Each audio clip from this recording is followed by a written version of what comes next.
इथले प्रकल्प अधिकारी व्यवस्था झोपले का? इथले आमदार खासदार वस्तीवरती जातात, पाहणी करतात, तरी काय झोपा काढल्यात का? काय खेळ चाललाय का? तमाशा चालवलाय?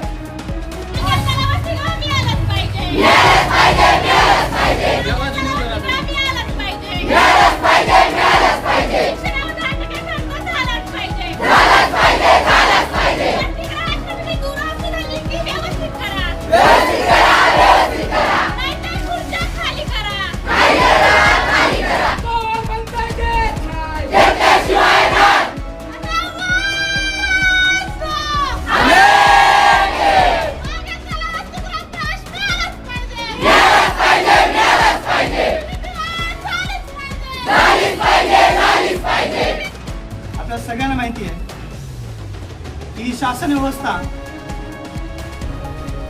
जी एकीकडे आमच्या जमिनीवरती अदानीसारखा प्रकल्प राबवते, आमच्या जमिनी काढून घेते, दुसरीकडे ही व्यवस्था आश्रम शाळांमध्ये, वसतिगृहांमध्ये जे कुणाचे उपकार नाही आहेत, कुण्या आमदार खासदाराने उपकार नाही केलेले, आपल्या पैशातून आपल्या कष्टातून उभ्या राहिलेल्या इमारती आहेत, ज्या आश्रमशाळा आहेत, ज्या वसतिगृह आहेत, त्या वसतिगृहांमध्ये सुद्धा मूलभूत सुविधा देऊ शकत नाही, ते पाणी देऊ शकत नाही, ते पुस्तकं देऊ शकत नाही, ते आणि एकीकडं अशा सुविधा न देता देता ते म्हणताय की तुम्ही वसतिगृहांमध्ये येणंच बंद करा, आश्रमशाळांमध्ये येणंच बंद करा, आणि दुसरीकडे काय सांगताय की आश्रमशाळांमध्ये पटसंख्या नाहीये, जिल्हा परिषद शाळांमध्ये पटसंख्या नाहीये आणि म्हणून आश्रमशाळा बंद करायच्या. आपल्याला माहिती आहे आपल्या तालुक्यामधल्या 2 जिल्हा परिषद शाळा बंद झाल्या. खास करून मुलींच्या बाबतीत करत होतो. इथले गृहपाल एवढे चांगले आहेत की त्यांचं म्हणणं आहे मुलींच्या बाबतीत गृहपाल आमचं त्यांना सांगणं आहे तुम्ही जे गोड बोलून इथल्या मुलांना आणि मुलींना त्या अंधारात ठेवता, आयटीला ऍडमिशन कसं भेटतं, 10वीचे बेस भेटतं की नाही? शासन म्हणतं की तुमचा गॅप पडलाय, तुम्हाला आम्ही वस्तू प्रवेश देणार नाही. अनेक मुलं गोडेगाव हॉस्टेलचे आहेत इथं, माहितीये तुम्हाला. मागच्या वर्षी आयटीच्या मुलांना वसतिगृह ऍडमिशन मिळालं नाही. का नाही मिळालं?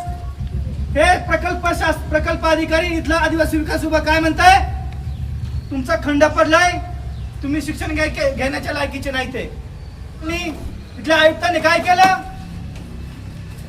तो निधी 300 मुलांसाठी स्पोर्टचं साहित्य खरेदी करायचं असेल तो 10,000 केला. अरे आमची क्रिकेटची एक बॅट, एक साला व्हॉलीबॉलचा बॉल 1,000-2,000 रुपयाला जातो. आमच्याकडे 300 मुलं आहेत. आमचं म्हणणं आहे ते वाढवा, तुम्ही ते कमी करताय. 40 वर्ष इथल्या वसतिगृहांना, जे वसतिगृह स्थापन झाल्यापासून कॅम्प्युटर लॅब नाहीये, लायब्ररी नाहीये, पिण्याचं पाणी नाहीये. म्हणता की तुम्ही तुमच्या प्रश्नावरती बोलायचं नाही, तुम्ही तुमच्या मुद्द्यांवरती बोलायचं नाही, कोणत्या संघटनेकडे जायचं नाही, कोणत्या पत्रकाराकडे जायचं नाही. अरे हा कुठला न्याय, कुठली व्यवस्था ही? अरे ते ब्रिटिश तरी बरे होते की किमान आम्ही बोलत तरी होतो. ब्रिटिशांच्या वर यांची व्यवस्था आहे. इथल्या गोडेगावची मुलं आमची 4-4 किलोमीटर पायी जातात. आपण गेले 4 वर्ष संघर्ष करतोय की आम्हाला किमान सायकल तरी तिथे व्यवस्था करावी. पहिली होती ना, ती पण आम्ही भांडून मिळवली होती, आम्ही संघर्ष करून मिळवली होती. आम्ही 4-4 वर्ष इथला पाठपुरावा करतोय. पण इथल्या लोकप्रतिनिधींना, इथल्या आमदारांनी, खासदारांना आणि इथल्या आदिवासी विकास विभागाला, ज्यांच्या जीवावरती नोकऱ्या करतात, ज्यांच्या जीवावरती निवडून जातात, त्या लोकप्रतिनिधीला काही घेणं देणं पडलेलं नाहीये. ते गृहपाल कधी येतात कधी जातात हेच माहित नाही. जे इथले प्रकल्प अधिकारी, इथली व्यवस्था अक्षरशः असं आम्हाला वाटतंय की झोप काढते आणि एवढ्या गाढ झोपेमध्ये ते की यांना वसतिगृहामध्ये काय चाललंय, आसाम शहरामध्ये काय चाललंय हे अजिबात माहित नाही. आणि जेव्हा मुलं जागी होतात, जेव्हा मुलं म्हणतात आम्हाला आंदोलन करायचं, आमचे मुद्दे मांडायचे, तेव्हा मग इथले गृहपाल जागे होतात आणि मुलांच्या हॉस्टेलचे गेट बंद करतात. का? तर मुलांनी आणि मुलींनी आंदोलनामध्ये येऊ नये. धमक्या काय दिल्या जातात, त्या तुमचा प्रवेश आम्ही रद्द करू. अरे ही कोणती व्यवस्था आहे?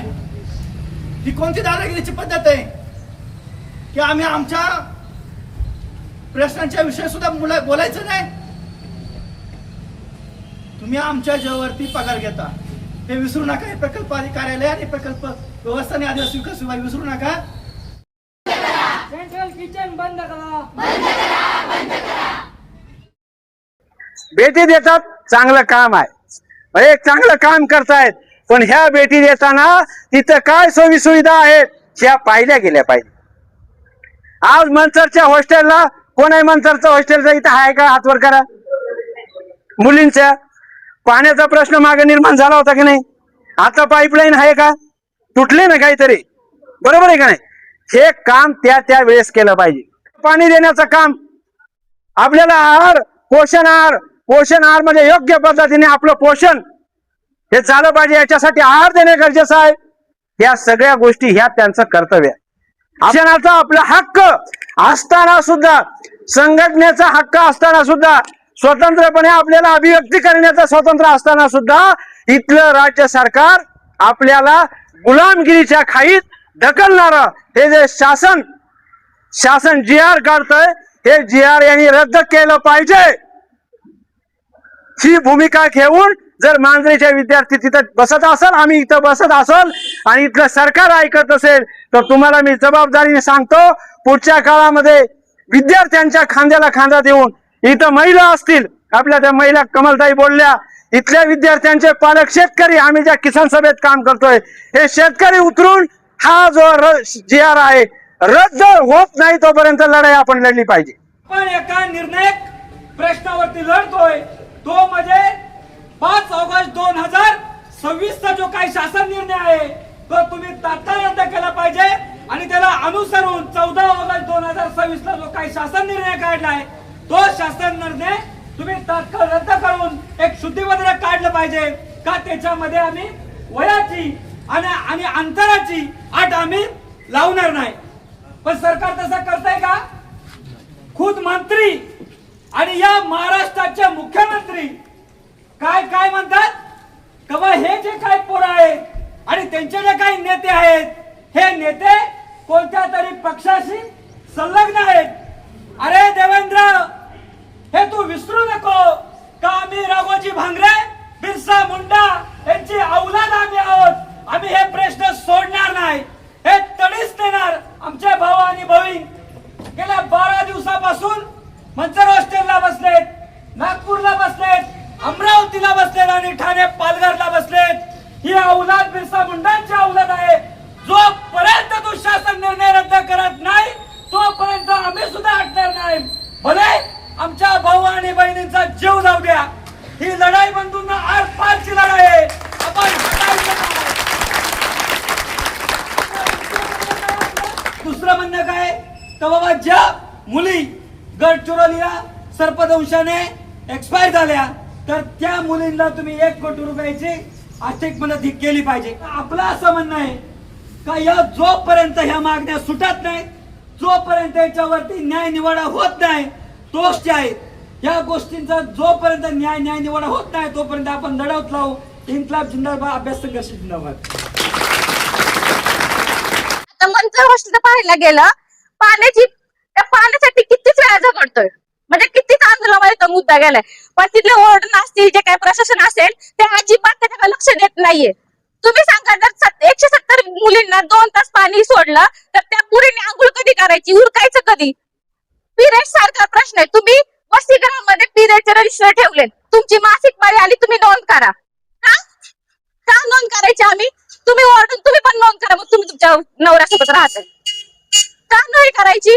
तुम्ही आम्हाला प्रेग्नन्सी टेस्ट म्हणताय, तुम्ही प्रेग्नन्सी टेस्ट नका करू, पण ना तुम्ही वही ठेवली, तुमची पिरियड रेग्युलर आली की नाही तुम्ही त्याच्यावर नोंद करा. का करायची नोंद? मासिक पाळी हा संस्कृतीचा आधार आहे का? आहे का? नाहीये ना. मग तरी पण आपण सगळे सिग्नेचर करतो आणि विरोध करायला गेले काय सांगतात, वरतून आदेश आलाय त्या रजिस्टर सह्या करायलाच लागतील. नाहीतर जी मुलगी बोलेल तिच्यावर दबाव टाकायचा, तिला सांगायचं, तिला कोपऱ्यात घ्यायचं, तिला बोलायचं, धमकवायचं आणि मग नंतर ती पण शांत होणार. हे किती दिवस?